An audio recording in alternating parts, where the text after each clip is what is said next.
Selamat pagi Bapak Ibu yang terkasih di dalam Tuhan. 7 hari sudah kita memasuki tahun 2026. Kiranya kita tetap rindu untuk merenungkan firman Tuhan dan kiranya lewat perenungan kita pada hari ini, kita semua tetap memegang dan menjaga iman kita serta mengandalkan Tuhan untuk menjalani hari-hari ke depan. Mari kita berdoa.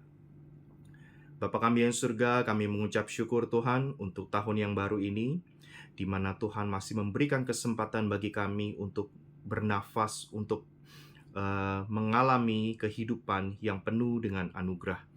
Tuhan, hari ini kami akan merenungkan firman Tuhan, kiranya pimpin kami di dalam perenungan ini. Hanya di dalam nama Yesus Kristus kami berdoa dan mengucap syukur. Haleluya. Amin. Nas kita pada hari ini terambil dari 1 Raja-Raja 10 ayat 1 sampai 13. Saya akan bacakan untuk kita semua. Kunjungan Ratu Negeri Syeba. Ketika Ratu Negeri Syeba mendengar kabar tentang Salomo berhubung dengan nama Tuhan, maka datanglah ia hendak mengujinya dengan teka-teki. Ia datang ke Yerusalem dengan pasukan pengiring yang sangat besar, dengan unta-unta yang membawa rempah-rempah, sangat banyak emas dan batu permata yang mahal-mahal. Setelah ia sampai kepada Salomo, dikatakannya segala yang ada dalam hatinya kepadanya. Dan Salomo menjawab segala pertanyaan ratu itu. Bagi raja tidak ada yang tersembunyi yang tidak dapat dijawabnya untuk ratu itu. Ketika Ratu Negeri Syeba melihat segala hikmat Salomo dan rumah yang telah didirikannya, makanan di mejanya, cara duduk pegawai-pegawainya, cara pelayan-pelayannya melayani dan berpakaian, minumannya dan korban bakaran yang biasa dipersembahkan di rumah Tuhan, maka tercenganglah ratu itu. Ayat 6, dan ia berkata kepada raja, benar juga kabar yang kudengar di negeriku tentang engkau dan tentang hikmatmu. Tetapi aku tidak percaya perkataan-perkataan itu sampai aku datang dan melihatnya dengan mataku sendiri. Sungguh setengahnya pun belum diberitahukan kepadaku. Dalam hal hikmat dan kemakmuran engkau melebihi kabar yang kudengar. Berbahagialah para istrimu, berbahagialah para pegawaimu ini yang selalu melayani engkau dan menyaksikan hikmatmu. Terpujilah Tuhan Allahmu yang telah berkenan kepadamu sedemikian, hingga ia mendudukkan engkau di atas tahta kerajaan Israel, karena Tuhan mengasihi orang Israel untuk selama-lamanya. Maka ia telah mengangkat engkau menjadi raja untuk melakukan keadilan dan kebenaran. Ayat 10, lalu diberikannya kepada raja 120 talenta emas dan sangat banyak rempah-rempah dan batu permata yang mahal-mahal. Tidak pernah datang lagi begitu banyak rempah-rempah seperti yang diberikan Ratu Negeri Syeba kepada Raja Salomo itu.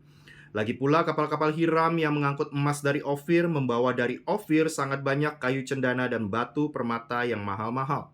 Raja mengerjakan kayu cendana itu menjadi langkan untuk rumah Tuhan dan untuk istana raja, dan juga menjadi kecapi dan gambus untuk para penyanyi.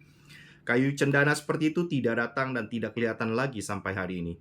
Raja Salomo memberikan kepada Ratu Negeri Syeba segala yang dikehendakinya dan yang dimintanya, selain apa yang telah diberikannya kepadanya sebagaimana layak bagi Raja Salomo. Lalu ratu itu berangkat pulang ke negerinya bersama-sama dengan pegawai-pegawainya. Iya, Bapak Ibu, kisah ini merupakan tipologi atau bayang-bayang dari apa yang akan digenapi di dalam Kristus nanti. Kalau Bapak Ibu lihat di dalam Matius 12 ayat 42, Tuhan Yesus di sana mengutip tentang kisah ini ketika Tuhan Yesus sedang diuji oleh para ahli Taurat dan orang Farisi. Dalam konteks Matius 12 ini, Tuhan Yesus sedang mengkritik iman percaya dari para ahli Taurat dan orang-orang Farisi yang datang menguji dia. Yang jadi masalah adalah orang-orang Farisi ini dan ahli Taurat sampai akhir mereka tetap tidak percaya bahwa Yesus adalah Mesias. Lalu Tuhan Yesus mengutip kisah Ratu Selatan begitu ya, yang datang untuk menguji Salomo. Lalu Ratu Selatan ini setelah mengujinya, ia melihat hikmat Salomo yang daripada Tuhan sehingga menjadi percaya dan ia memuliakan Allah Israel. Berbeda sekali dengan para ahli Taurat dan orang Farisi yang menguji Tuhan Yesus, yang merupakan sumber hikmat itu sendiri, tetapi pada akhirnya tidak percaya. Ada perbedaan Bapak Ibu yang sangat kontras antara orang-orang yang datang menguji sesuatu begitu ya, dengan tujuan menjatuhkan atau mengambil keuntungan bagi dirinya sendiri. Berbeda sekali dengan orang-orang yang datang menguji sesuatu dengan tujuan untuk mengenal sesuatu itu lebih dalam. Para ahli Taurat dan orang Farisi datang meminta tanda kepada Tuhan Yesus dengan tujuan untuk mencobai Dia. Tetapi kalau Bapak Ibu ingat ada seorang murid begitu ya yang juga menguji apakah Tuhan Yesus benar-benar bangkit atau tidak dengan mencucukkan jarinya ke bekas paku dan lambung Tuhan Yesus, yaitu namanya Thomas begitu ya. Tetapi Tuhan Yesus tidak menolak permintaan dari Thomas, malah mengabulkannya sehingga Thomas akhirnya mencucukkan jarinya dan mengalami pengalaman pribadi yang lebih dalam dengan Tuhan Yesus dan dia percaya. Pertanyaannya Bapak Ibu sekarang bagaimana dengan kita? Di tahun yang baru ini bagaimana kita menjalani iman percaya kita di hadapan Tuhan? Apakah kita berdoa kepada Tuhan karena kita ingin berelasi bersama Tuhan lebih dalam lagi? Dan mungkin apakah kita berdoa kepada Tuhan untuk mengandalkan Tuhan dalam setiap langkah kita? Atau jangan-jangan kita berdoa meminta sesuatu kepada Tuhan hanya untuk iseng-iseng berhadiah, Bapak Ibu. Dan justru mengambil keuntungan bagi diri kita sendiri. Lalu bagaimana jika Tuhan tidak mengabulkan permintaan kita? Akankah kita lalu menghujat Dia? Atau kita akan tetap mengandalkan hikmat-Nya yang sempurna?